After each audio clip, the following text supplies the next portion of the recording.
Hey everyone, it's Robin, R's Island Crafts, and welcome to my new studio. This is my Whip It Wednesday video where I show you the crafty goodness that I've been working on this week. I didn't start actually any crafty goodness until Saturday, so I had a little bit of time this weekend to sew a little, but mostly I've been working on the space.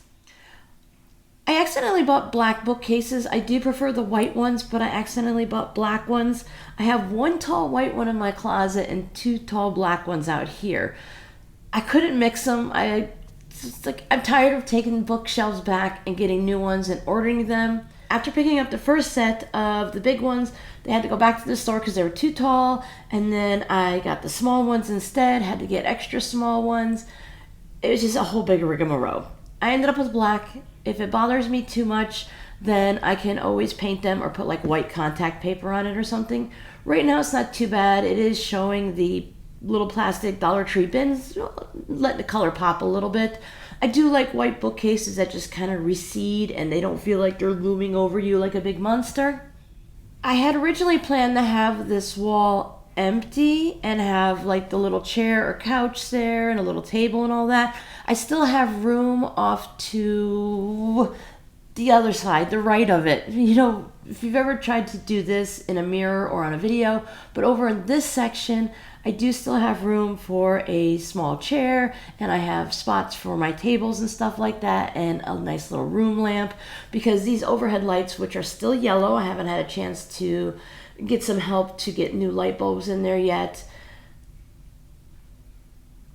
When it's nighttime and it's dark and they're all on, it's just too much yellow and too much light. So I turn all the overhead ones off, and I have the little 5-finger ones. You guys have seen them before, where they have all the different lights and you can adjust where they go. So I just turn one or two of them on. It's over by my bed and it lights up the bedroom section really nicely. I've hung up some rulers. You can see my long rulers over there.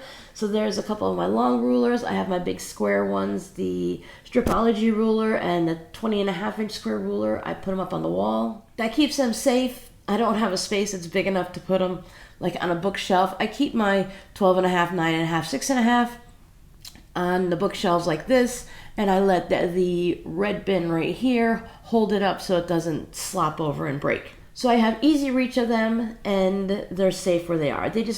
We'll see how it is here, but I'm sure they're going to need to be dusted because all of the fiber dust right here is going to, of course, go up onto the walls.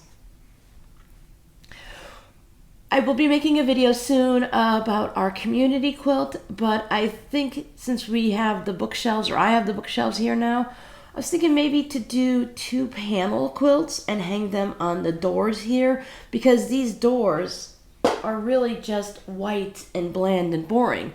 One of them stays closed all the time, and the other one is the main door to open. The one closest to the calendar here is the one that you go in and out of the room. I do wish it was opposite.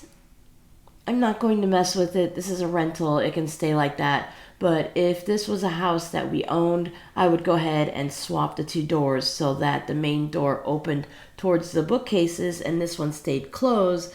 And then that would give me extra space here to hang things or do whatever I might need to do. But I don't know. We'll see what happens. The community quilt could go up above everything. It could come down here.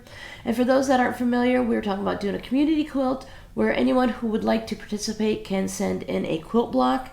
We're going to be doing the square and a square / economy block. They all have different names. Excuse me, I'm still dealing with all of the allergies. The pollen counts here are crazy high. It's rained a couple times with a lot of hail. Here's a picture of the AstroTurf with the hail. It was crazy. The hail only lasted for a minute, maybe a little bit more, and then it just turned right to rain. We all came out, we saw the hail. We went to look at it a second time after checking out front to see. I went from the back of the house to the front of the house, and I'm like, it's raining out front and hailing in the back. Nope, that's how quick the rain had decided to switch from hail to rain. I don't know. Crazy weather everywhere. But all of that has just been affecting our allergies. We're in a new environment, I'm not shocked. So with the community quilt, we're going to be doing the square and a square economy block. We're going to do the center square being made with fabric, of course, but you can embroider it. You can use a fabric that means something to you, represents your area, or just something that you think is really pretty and you love it. I can live here and still want to put like Florida beaches in the center. You could never have seen snow ever, but you have a piece of fabric with a gorgeous snowy mountain on it that you want to use to represent yourself. We're thinking 10 inches square or smaller. I think smaller would be better just because of the amount of space we have. That was my daughter's cat, Lily. She is the talker. She just wanders in and screams at me every now and then. I'm sure she wants something. I just don't know what it is yet. She can hold on a minute. So it depends on how many people want to actually send in a quilt block and have it there. And we're doing colors that would... The center square can be anything you want because that represents you. So if you like Civil War fabric, you like browns, you like dark colors, that's great. But then on the next round, you only need to do one round. You can do 2 rounds if you want, but we need to make sure it's smaller square so it's below 10 inches. And then the fabrics you use outside of it can be colorful. They don't have to be eye-searing bright, but just think Crayola colorful. The more of the things you guys see me using, that'll show up nicely as a backdrop behind me. And that way it's something that anytime we're doing a video like this where you can see back here, you can see maybe so during the live streams, I'm not sure, we'll see how it all goes, but wherever we end up putting the quilt, you guys will be able to see it and you'll be able to see your block and other people's blocks there. I've also mentioned that if anyone has like scraps left over and they want to make some of the small quarter square triangles or just smaller flying geese, that we can use that to fill in on the different sizes. So if someone sent in a 5-inch economy block and someone sent in a 10-inch economy block, then we could use the different little bits. We can use other blocks and then little bits just to kind of keep it from being like a rigid patchwork. We want to kind of have something fun back there. So if that ends up being where it is, we'll see as time goes on. I'm not going to make a rigid decision right now. Going to do a bunch of recording of videos and live streams and see where you see when I'm in the picture. And then we'll go ahead and do that. But I'll be doing a video that gives you all of the information and links to all of the videos that I have for the quarter square triangles, for the economy blocks, because there's different ways to do them. But we've been rambling for way too long. Let's go ahead and see what I worked on, and I actually had time to sew this weekend. Over in my Patreon group, which is always linked down below in the description box, we are working on a quilt along for star blocks. I'm doing a Christmas theme. I don't know what everyone else is doing because we're all just starting. So I made this block and then the reverse of it for this one. The first 4 blocks I made, I did in reverse, but these are the only 4 that are going to be like that. I went ahead and cut all of my fabrics out this weekend for the entire quilt top, the actual blocks themselves. Mixed them all up, paired them up, I should say, so that I can just go ahead and sew and not have to take the time to cut. So I have them all set out in one of my little project baskets. These are again from the Dollar Tree from a bit ago. There are some of the fabrics you can see. I think I have a picture of them sitting here on the table so I can make sure if this gets mixed up that I know all the pairings that I did, so I'll pop that in here. I'm storing my blocks in one of these clear scrapbooking containers. You can pick these up at Michael's, and I'm sure Joann's has them, and I've seen them in bundles on Amazon also. I think I have 2 or 3 of these, and it works really well to contain the quilt-along blocks.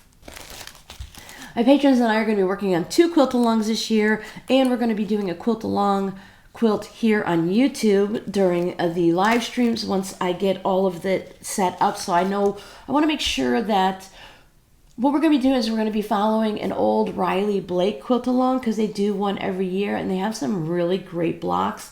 And it also allows us to have all of our fabric measurements so I don't have to say, hey, we're going to make this, buy some fabric. I have no idea. I just kind of wing it. So this way, people who want to be very specific about what they're doing and plan ahead, they can make sure they purchase enough background fabric or have it in their stash or whatever.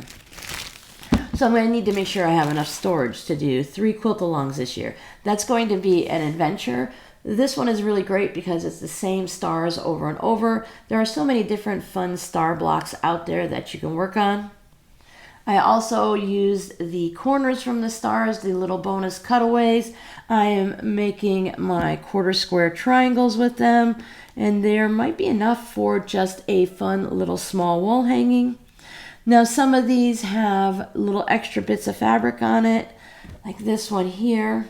You can see there's the dinosaurs here, the snowman, and then the dinosaurs again. It's all gonna blend together. I'm not really worried about it, and I just keep them in a little Ziploc baggie. This is actually from the December block from last year's Quilt Along with my patrons, because it says December on it. When I pre-cut all the fabrics for each block, I put them in a little Ziploc baggie, and then I can just reuse it later on for other projects. So that was it. That took me Saturday and Sunday. That filled up my weekend. Plus I had to do some yard work. We had that one patch of, we'll call it grass. There's like, I don't know, ground clover, ground cover. There's grass, and then there's those weeds that are like, they're more like a tree. The part that's right there at the soil level, and then they have these really long roots, and if you step on it, even with shoes on, it can actually hurt all the way through your shoes because it's like a tree limb coming up out of the ground. It's crazy. So I took care of all that,